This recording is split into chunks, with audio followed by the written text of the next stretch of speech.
আমিন বলেন। আমার উম্মতেরা ভালো করে শুনে নাও, পবিত্র জুমার দিন রাত পারি হয়ে গেলে জুমা বাবা কথা বলেন ঠিক কিনা? কিন্তু আরবির নিয়ম অনুযায়ী বাবা সন্ধ্যা হওয়ার পর থেকেই বাবা ওই দিন শুরু হয়ে যায়।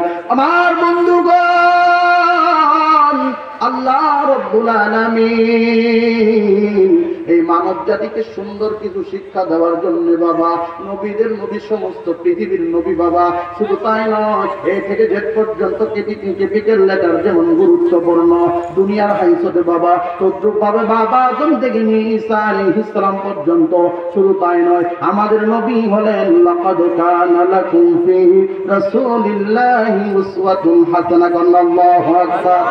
এর জন্য আমার ভাইরা রে, আমার পাদারলে মা বোনেরা,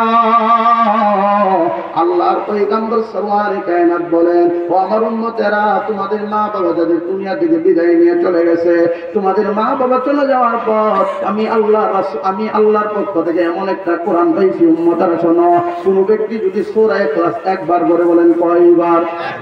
জোরসে বলেন, একবার যদি পড়ে সরওয়ারে কায়নাত বলেন, আমার উম্মতেরা সূরা ইখলাস কুল সূরা যদি একবার পড়ে, আল্লাহ পাক তার আমলনামায় 10 পারা কোরআন পড়লে যে সব হইতো, আল্লাহ রাব্বুল কারীম তার আমলনামায় লিখে দিবে। তাহলে 3 বার পড়লে 30 পারার খোদানের সব।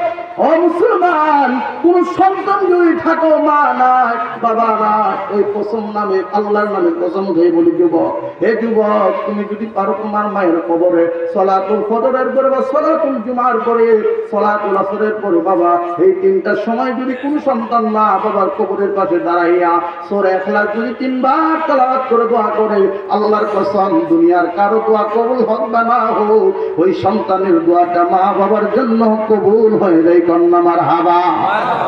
এর জন্য আমার ভাইরা, এখানে বিশাল বড় লম্বা কথা। বন্ধুরে, আমি আপনাদের সম্মুখে পরিচিত হওয়ার জন্য আসছি বাবা। আমি আসলে মূলত দক্ষিণ চাঁদগাঁও দারুস সুন্নাহ হাফিজিয়া মাদ্রাসা কেট্টেপাড়া নামে যেটা ছিলেন বন্ধু, ওই মাদ্রাসা আমিও তো দায়িত্ববান হিসেবে আছি বাবা। এর জন্য আপনাদের কাছে আমি আকুল আবেদন করে যাই, বন্ধু, যদি পারেন মাদ্রাসায় যাবেন, এবং যদি ভালো লাগে এই মাদ্রাসা দিবেন, আমার মাদ্রাসাও দিবেন। যতটুকু পারেন মাদ্রাসায় ছাত্র দেন, এখানে ভালো লাগে না আরেক জায়গায় দেন, আরেক জায়গায় ভালো লাগে না আরেক জায়গায় দেন।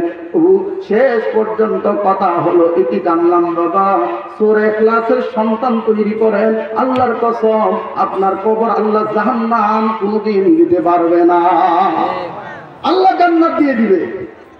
আল্লাহ তাআলা আমাদের সকলকে কবুল করুন। জবান খুলে বলেন আমিন। ওয়া মা আলাইনা ইল্লাল বালাগ। আসসালামু আলাইকুম ওয়া রাহমাতুল্লাহি ওয়া বারাকাতুহু।